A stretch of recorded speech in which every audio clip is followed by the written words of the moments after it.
been a teacher for nearly 10 years, both in the US and India. I currently teach in New Delhi, and I'm the founder of Sprouting STEMs, an after-school STEM space for pre-K to grade 6. We want to create a low-cost, affordable STEM curriculum for kids around India and schools around India. So right now we're working on integrating multiple materials, STEM materials, and creating a curriculum that integrates both CBSE and multiple curriculums abroad, and then bringing it into schools. Remember what it was to be in school as a kid, and when there were those times that were just so hard and so draining and so boring, and remember how amazing it was when you were a kid and you were having fun learning and doing and playing and creating. Let's bring that happiness and that creativity and that spark back into the classroom. Up until now, STEM has been approached as separate topics, and its name is kind of being tainted, where it really needs to be approached as interdisciplinary, multidisciplinary, and we need to hit on that creative factor of kids and foster that natural creativity that kids have. We're not touching on the natural creativity that children have. We're still focusing on rote learning.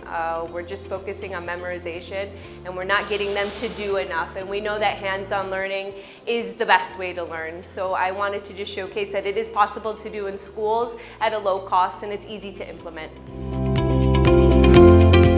I think we're failing the teachers. I don't think we are providing them the training that they need. And I think we're also putting too much on teachers, and I don't think we're showing them how that they can do this easily. So I don't think that the teachers are getting the support. I don't think that they're getting the professional development that they need to succeed. And I don't think they're being shown that this isn't extra, this is the way that we can teach. So I think if we hit our teachers and train them, then we're on the right track. I just want to meet more like-minded people so that we can create a larger network within India and a larger network of people that are doing the same thing, passionate about the same thing, and really get this momentum and movement going, and to get this into schools and to show schools this isn't extra, that this is a necessity, that this can take education in India with these kids to the next level. Learning is a natural part of being a human, and a school is that place that we need to do that, and the learning should be student-centered.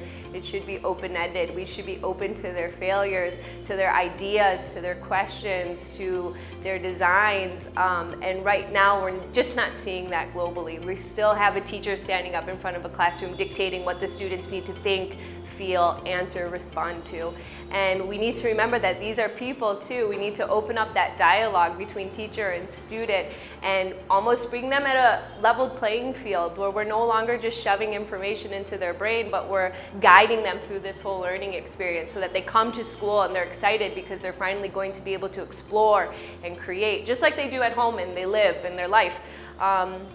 We see kids that have a hard time memorizing their multiplication tables but have no problem telling me verbatim what happened in a movie. And that's because they're living that. So why aren't they living the same in school? Why aren't they having those same experiences in school? So we need to bring them, school needs to be a life experience for them.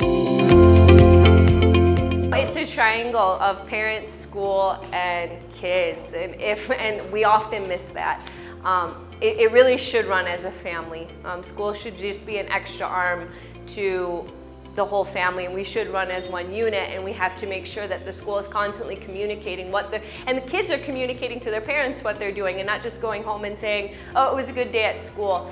We need to teach kids how to really articulate what they're doing and reflect on their learning that they're doing, so the parents are really involved in what's happening in school, because it is a big change.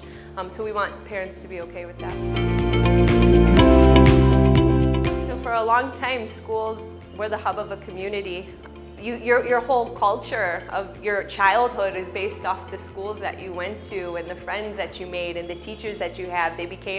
There's often times that my students mistakenly call me mom because you're so close with your students.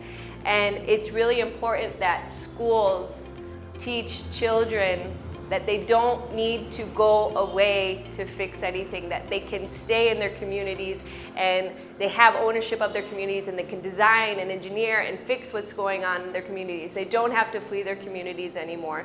So schools are really that pivotal point to get them grounded at the grassroots level to make change within their communities, that it's not necessary to leave and go abroad, that they can stay home and that they can be the change that they'd like to see themselves.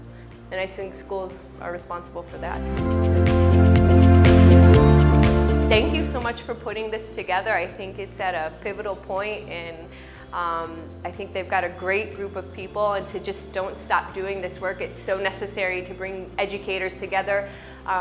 Being an educator in isolation is a killer, so it's great to bring everybody together, get creative, get innovative, and really change the game.